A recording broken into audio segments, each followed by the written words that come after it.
This is Councilmember James Brown with another council comment. We're in Veterans Park where there are several memorials out here that recognize the individuals who have served our country. Today we're going to talk about our veterans and some of the work that some veterans in our community have done to make Lexington a better place that celebrates and recognizes our veterans. And through some of that work, there have been some good outcomes. The Veteran Commission being one of them, the Week of Valor, the reinstitution of the Veterans Parade, and then also Kentucky becoming home to the Kentucky Veterans Hall of Fame.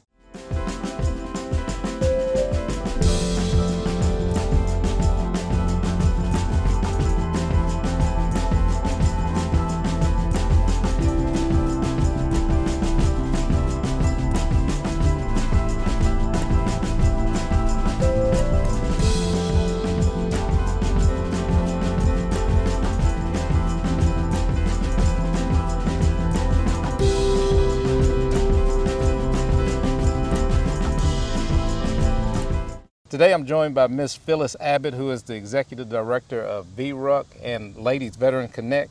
Did I say that right, Ms. Phyllis? You did. Now tell me what VRUC stands for. Veterans Resources United of Central Southeastern Kentucky, which is my VA community for the 43 counties served by the Lexington VA. Okay.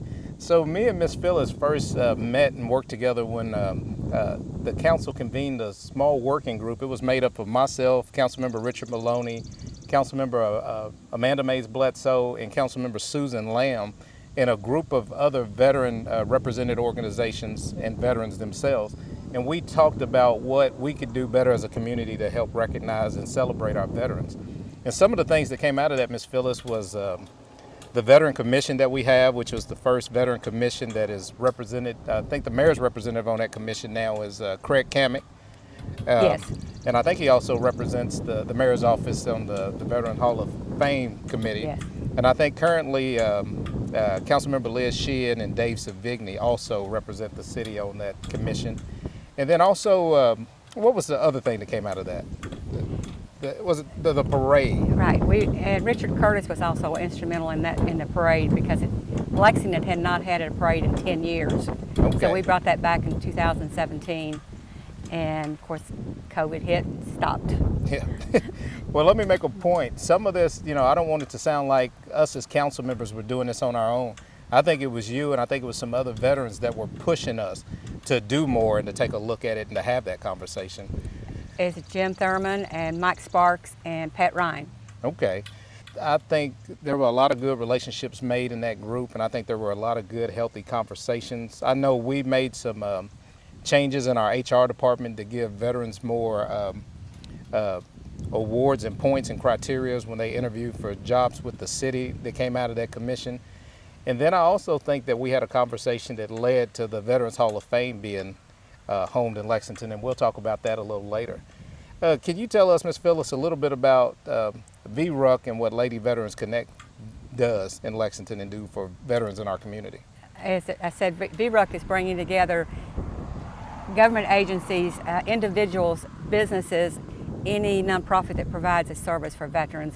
We come together and meet monthly to see how we can better serve our veteran community.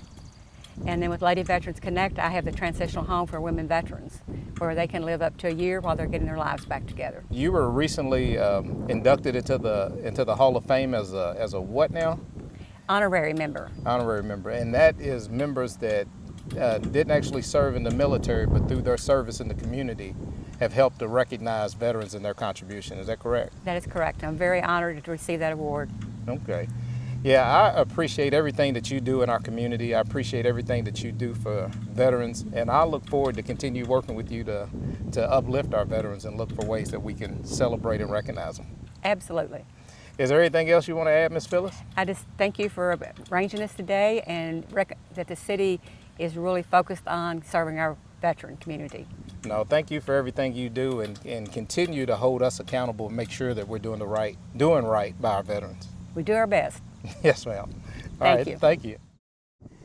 We're still out here in Veterans Park on this beautiful day, and I'm with State Commander of NAVVETS, James Thurman. Reverend Thurman, tell me what NAVVETS are.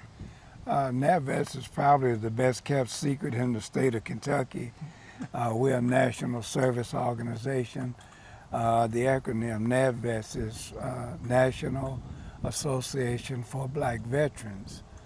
We were formed in the 1960s, and the last Congress gathered together and we got a charter from Congress. We were the last organization to do so.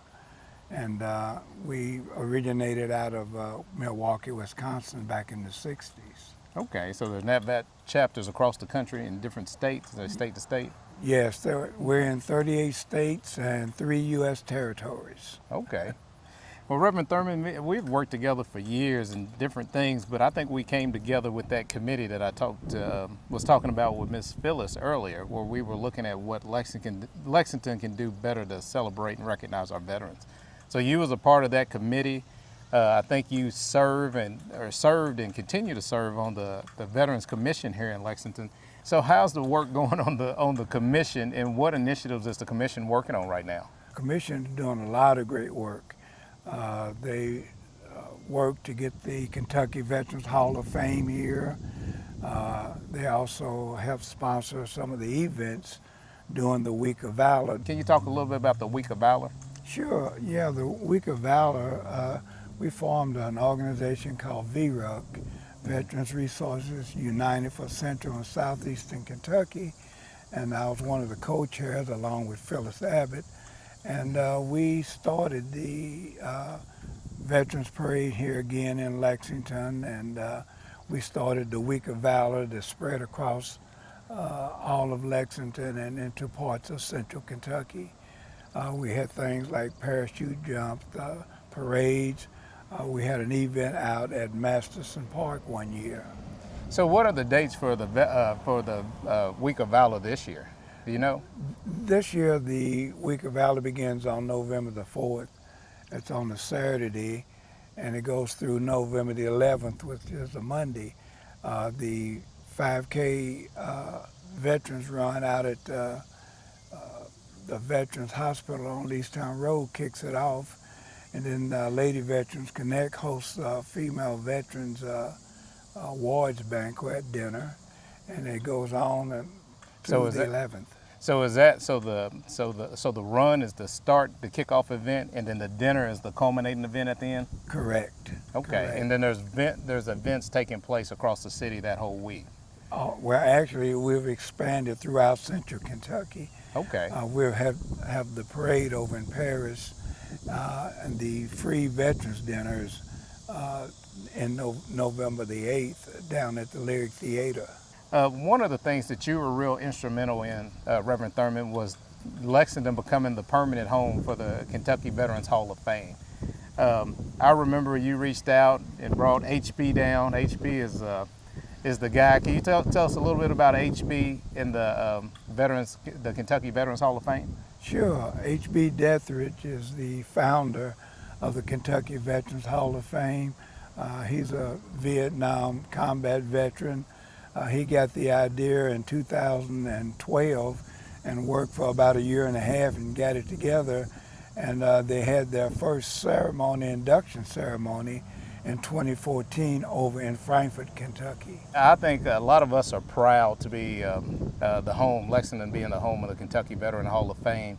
I know we have money in the city budget to help support that initiative, and I'm excited to attend that event on a yearly basis and welcome all the veterans from across the state that attend. And I just want to say thank you, Reverend Thurman, State Commander, State Commander for NAVVETS, for all your service in the community and your service to our country as a veteran.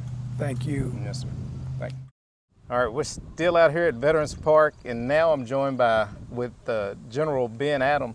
General, can you tell me some of the positions that you've served in at the state level and in the community in regards to veteran services? Sure. I was the Commissioner for Veterans Affairs for 2 years under Governor Bevan after I retired from the military. Since then, I've joined several 501c3 organizations, Habitat for Humanity. I was part of the Fisher House establishment at the VA, doing Veterans Commission, several other things that I can do to help support veterans in the community. So General, I know you're a pretty modest man, and I bring some of that up and to ask you that question because you are an inductee in the Veteran Hall of Fame. Yes. Can you tell us a little bit about the Hall of Fame, the criteria for inductees, whether honorary or just flat out induction, and why this is important to our community? Certainly. We always want to recognize the veterans within our community that have served beyond their military service. And when I say serve beyond, it's what have they done either for the veterans or for the community in general. We're very fortunate that H.B. Deathridge started this foundation, and this is going on our 11th year that we've identified veterans, previous veterans, into the organization. And we've also increased it as far as recognition for those that are non-veterans that are also out there supporting the community and the veterans. The typical criteria at a minimum is they have to serve honorably in the military. And after they hang up their uniform, whatever they do past that is what we use to help identify their induction into the Hall of Fame. And again, it could be anything for veteran service organizations, it could be for community support, not just for veterans, but the community in general. Yeah. No, I tell you what you all do with the Kentucky Veteran Hall of Fame and what HB has started is something special. I remember when I met with HB and Reverend Thurman to talk about the Veteran Hall of Fame, and they were telling me about it, and I got excited. And they said, you've got to come and see the event. So myself, Councilmember Lamb at the time, and Councilmember Bledsoe at the time, we went to Frankfort to see the event. And I remember on the car ride back, we said, whatever it takes and whatever we got to do to get them to Lexington, we have to do. So, I just think everything that you all do as an organization to recognize and celebrate our veterans and their service after their service to our country is special. But these things don't happen on their own. To put on the event to recognize these veterans, it takes support. Can you speak a little bit about the support that you get from the city and whoever else contributes to make this happen? Oh, absolutely. And you're exactly right. This is all a donation type event. And we were very, very fortunate that Mayor Gorton and the city supports this endeavor. Veteran Program Trust Fund out of the Kentucky Department of Veteran Affairs has provided support for a number of years. And beyond that, it's private donors that go out to do this. On the average, it's over $100,000 to throw this together because, again, there's no cost at all to the veteran and basically his spouse or significant other when they attend the dinner. So can you tell us a little bit about the events this year? And it's going to take place at the Embassy Suites off of Newtown Pike. And I will remind folks, that's where the welcome sign, the Corridors Commission welcome sign is right in front of Embassy Suite. And then there's also the designation, Lexington as a city that supports the Kentucky Veteran Hall of Fame sign is right there in front of the hotel as well. So I know it's at Embassy Suite. You know the dates and what happens on those September 6th is the dinner. Basically, that's when all the selectees, to include honorary inductees, are brought in for a very nice dinner and recognition. And then Saturday morning on the 7th is when they actually inducted and received their medals. Okay, please look it up, contribute to this event, to this cause. Please plan to attend if you can. I mean, you'll never see folks as grateful and as thankful to be recognized, not only the inductees, but their families as well. It's just something special. So thank you, General, for your service to our country, and thank you for your service to our community after your service to our country. It was a privilege. Yes, sir. Thank you.